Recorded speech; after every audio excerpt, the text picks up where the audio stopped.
예수님의 탄생 이야기는 참으로 놀라운 방식으로 시작됩니다. 바로 세상 누구도 예상치 못한 방식, 마리아가 처녀의 몸으로 잉태하는 기적으로 말입니다. 마태복음 1장에는 이 부분을 어떻게 기록했을까요? 마리아는 요셉과 약혼한 사이였습니다. 그런데 요셉이 알지 못하는 사이에 마리아의 배가 불러오기 시작합니다. 요셉은 충격을 받았습니다. 그녀를 사랑했기에 배신당했다는 생각에 가슴이 무너졌습니다. 그러나 그는 분노를 터뜨리거나 망신을 주고 싶지 않았습니다. 조용히 파혼하고 마리아가 더 이상 상처받지 않게 해주려 했습니다. 그런 요셉에게 어느 날 밤 깊은 고민 끝에 겨우 잠이 들었을 때 꿈속에서 한 천사가 나타납니다. 천사는 이렇게 말합니다. 요셉아, 두려워하지 말아라. 마리아가 잉태한 아이는 성령으로 된 것이다. 아들을 낳을 것이니 그 이름을 예수라 하여라. 그가 자기 백성을 죄에서 구원할 것이다. 요셉은 깨어나서 긴 숨을 내쉬었습니다. 그의 마음은 여전히 혼란스러웠지만 동시에 설명할 수 없는 평화가 찾아왔습니다. 그리고 그는 결심합니다. 마리아를 버리지 않고 이 놀라운 하나님의 계획에 순종하기로 말입니다. 누가복음 1장은 조금 다른 관점에서 우리에게 이야기를 전합니다. 한적한 시골 나사렛 마을, 아직 어린 소녀인 마리아는 평범하게 살아가고 있었습니다. 그런 그녀 앞에 어느 날 갑자기 눈부신 존재가 나타납니다. 대천사 가브리엘입니다. 마리아는 두려움과 혼란으로 떨었습니다. 그녀의 숨이 멎을 듯 긴장한 순간 천사가 부드럽지만 단호한 목소리로 말합니다. 마리아여, 두려워하지 말아라. 네가 하나님께 은혜를 입었다. 이제 네가 잉태하여 아들을 낳을 것이니 그의 이름을 예수라 하여라. 마리아는 눈을 크게 뜨고 떨리는 목소리로 묻습니다. 저는 남자를 알지 못하는데 어떻게 그런 일이 있을 수 있습니까? 이 말에는 순결을 지켜온 여인의 당황스러움과 현실을 받아들일 수 없는 놀라움이 담겨 있었습니다. 그러자 천사의 목소리는 더욱 깊고 신비롭게 울렸습니다.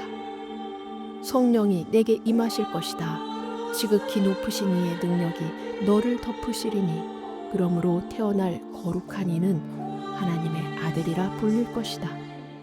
마리아는 침묵했습니다. 그녀의 가슴에는 두려움, 경외심, 그리고 설명할 수 없는 평화가 동시에 일렁이었습니다. 그리고 마침내 눈을 감고 낮게 속삭이듯 대답했습니다. 주의 여종이오니 말씀대로 내게 이루어지이다. 한편 마가복음과 요한복음에는 예수님의 탄생 이야기가 전혀 나오지 않습니다. 네 개 복음서는 모두 예수님의 생애를 기록하지만 각 저자는 자신의 독자층과 목적에 따라 조금씩 다른 관점을 선택했습니다. 오늘은 특히 마태복음과 누가복음이 예수님의 탄생을 어떻게 전하고 있는지 살펴보겠습니다. 예수님의 제자였던 마태는 유대인이었습니다. 그래서 그의 복음서인 마태복음은 주로 유대인 그리스도인을 대상으로 쓰였습니다. 마태복음 1장에는 누가 누구를 낳고 또 누가 누구를 낳고 하는 긴 예수님의 족보가 1절부터 17절까지 이어집니다.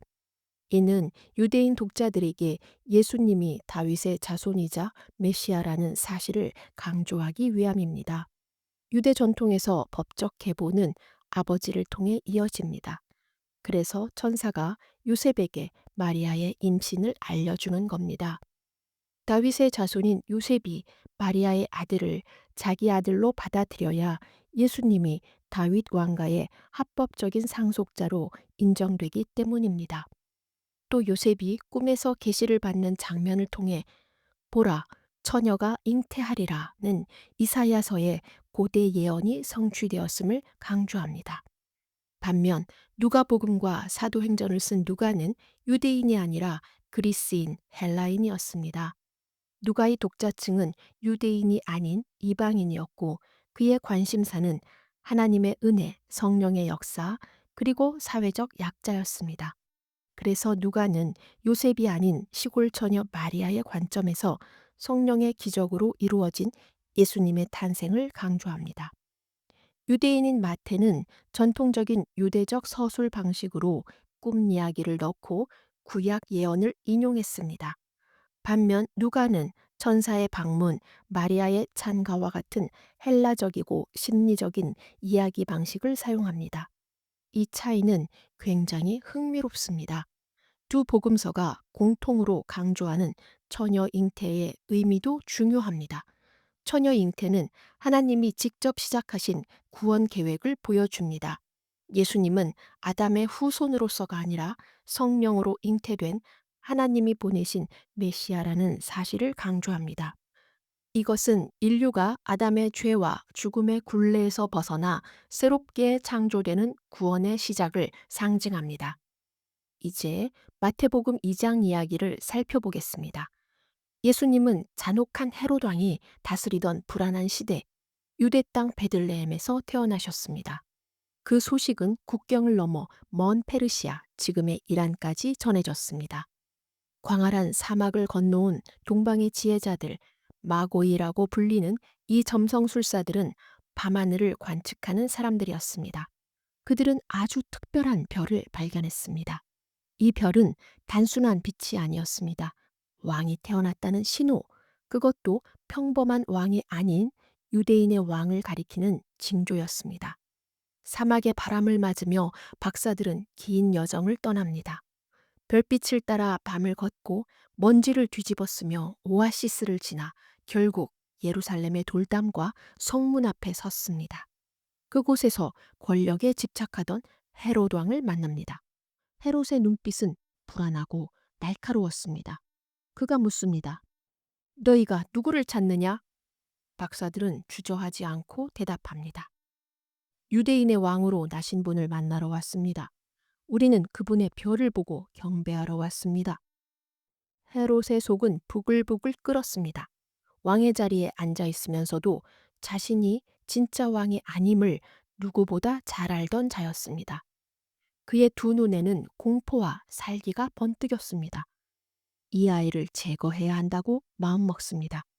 하지만 박사들은 헤롯의 음흉한 계략을 간파한 듯 별이 다시 움직이는 것을 보고 예루살렘을 떠나 베들레헴으로 향합니다. 그리고 마침내 그 별이 멈춘 자리에서 마리아의 팔에 안겨있는 아기 예수를 봅니다. 그들은 화려한 궁전 대신 초라한 집에서 왕자 대신 마구간 내음을 풍기는 자리에 누운 아기 앞에 무릎을 꿇습니다. 그리고 경외심으로 가득 찬 눈빛으로 예물을 바칩니다. 황금, 왕의 권위를 상징하며 그 앞에 왕이신 분께 드립니다.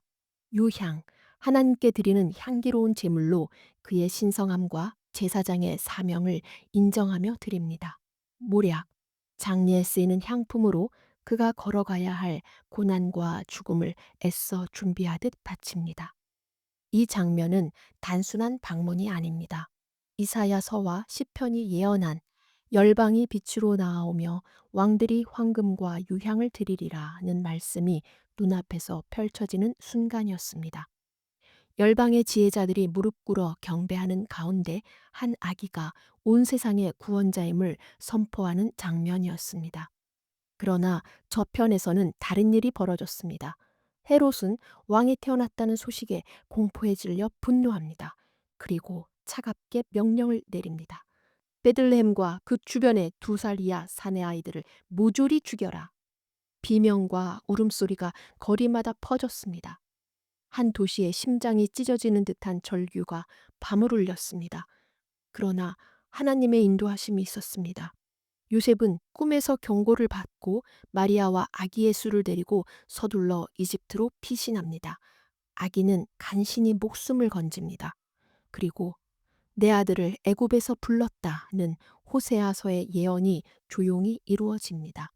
놀라운 아이러니가 이 이야기 속에 숨어져 있습니다.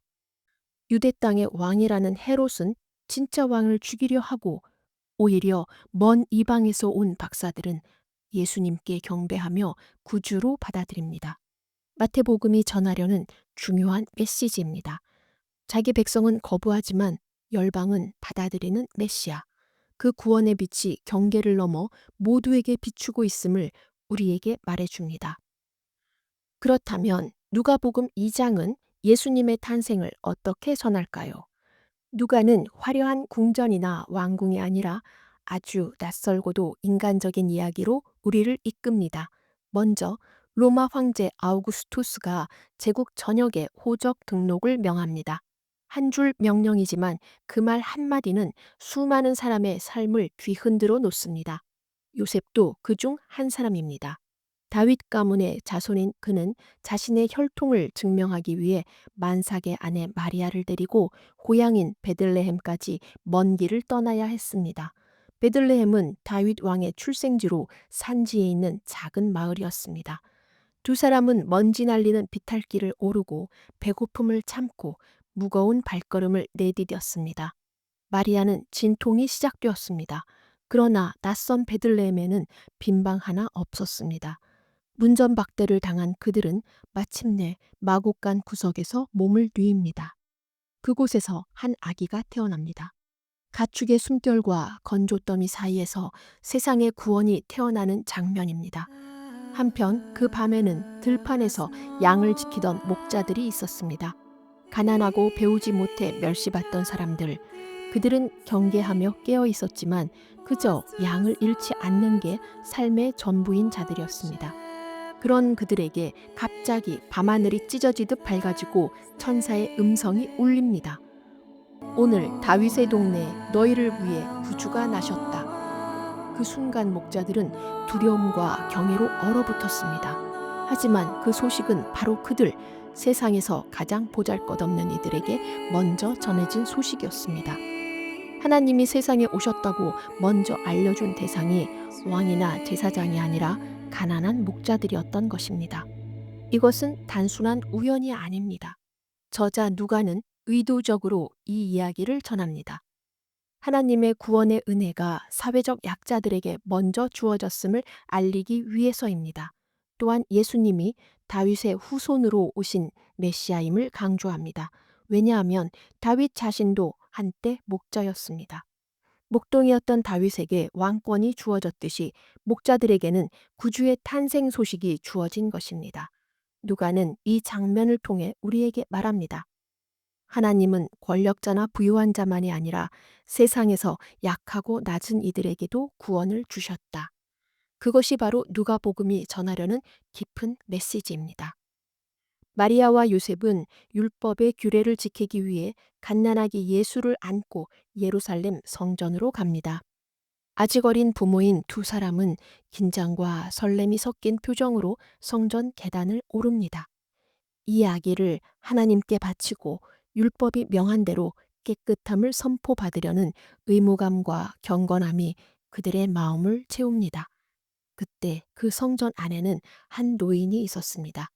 이름은 시므온. 오랜 세월을 기도로 지낸 경건한 사람. 그의 눈가에는 세월의 주름이 깊었고 기다림으로 인한 외로움이 묻어 있었습니다. 그는 한 가지 약속을 붙잡고 살았습니다. 네가 주의 그리스도를 보기 전에는 죽지 않으리라. 오늘도 그 약속을 가슴에 품고 성전 기둥에 기대어 있던 그는 문득 마음속에 일렁이는 성령의 부름을 느꼈습니다. 그는 천천히 그러나 단호하게 발걸음을 옮깁니다. 마리아가 아기를 안고 들어오는 순간 시므온의 시선은 그 아기에 고정됩니다. 떨리는 손을 내밀어 아기를 받자 그의 눈에 눈물이 고입니다. 그 오랜 기다림이 이제야 끝났음을 직감했기 때문입니다. 그의 입에서 조용히 그러나 울림이 있는 목소리가 흘러나옵니다. 내 눈이 주의 구원을 보았사오니 이는 만민 앞에 예비하신 것이요 이방을 비추는 빛이요 주의 백성 이스라엘의 영광이니이다. 성전 안은 잠시 고요해지고 마리아와 요셉은 숨을 죽이고 그 말을 들었습니다. 그 찬양은 단순한 축복이 아니었습니다. 이스라엘을 넘어 온 세상, 이방인에게까지 구원이 확장될 것이라는 선언이었습니다. 하지만 시므온은 마리아의 눈을 깊이 바라보며 부드럽지만 비수 같은 말을 덧붙였습니다. 이 아이는 많은 사람의 마음을 드러내는 표적이 될 것이며 칼이 네 마음을 찌르듯 할 것이다. 마리아는 한순간 숨이 멎는 듯 했을 것입니다. 그 말에는 다가올 고통의 예고가 담겨 있었습니다.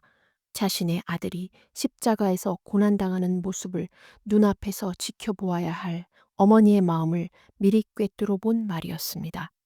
그 장면을 지켜보던 또 한 사람이 있었습니다. 늙은 선지자 안나. 오랜 과부 생활을 성전에서 금식과 기도로 보내던 여인이었습니다. 그녀의 눈빛은 맑았고 얼굴에는 고된 세월이 남긴 주름이 있었지만 마음에는 꺼지지 않는 소망이 있었습니다. 아기 예수를 보자마자 그녀는 기쁨으로 목소리를 높였습니다. 이것이 오랜 기다림 끝에 오신 구원자라고, 이 아이가 하나님이 보내신 메시아라고 사람들에게 전하기 시작했습니다. 헤롯 왕은 그 아이를 죽이려 했습니다. 권력을 지킨다는 명목으로 무고한 아이들을 학살했습니다. 그러나 이 성전 한가운데서 세상을 사랑한 두 노인의 눈에는 분명히 보였습니다. 바로 이 연약한 아기가 세상의 구원이 될 것이라는 사실이, 그것이 저자 누가가 우리에게 전하려는 이야기입니다. 권력자들은 거부했지만 진정으로 하나님을 기다리던 경건한 이들은 메시아를 알아보고 그를 맞이했다는 이야기입니다. 예수님의 어린 시절 이야기는 누가복음에 아주 짧게 그러나 잊을 수 없는 장면으로 남아 있습니다. 그해 예수는 12살이었습니다. 마리아와 요셉은 유월절을 지키기 위해 예루살렘으로 순례를 떠났습니다. 길고도 경건한 여행이었지만 이 가족에게는 매년 반복되던 의무이자 경배의 시간이었습니다. 하지만 12살 된 예수에게는 이번 순례가 달랐을지도 모릅니다. 예루살렘 성전의 웅장함, 울려 퍼지는 찬송, 율법을 해설하는 랍비들의 권위 있는 음성, 예수는 그 모든 것에 깊이 빠져들었습니다.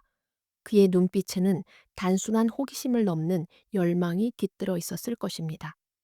하나님의 말씀을 듣고 질문하고 대답하며 그는 어린아이답지 않게 진지했습니다. 그 사이 부모는 순례를 마치고 마을 사람들과 함께 귀향길에 올랐습니다.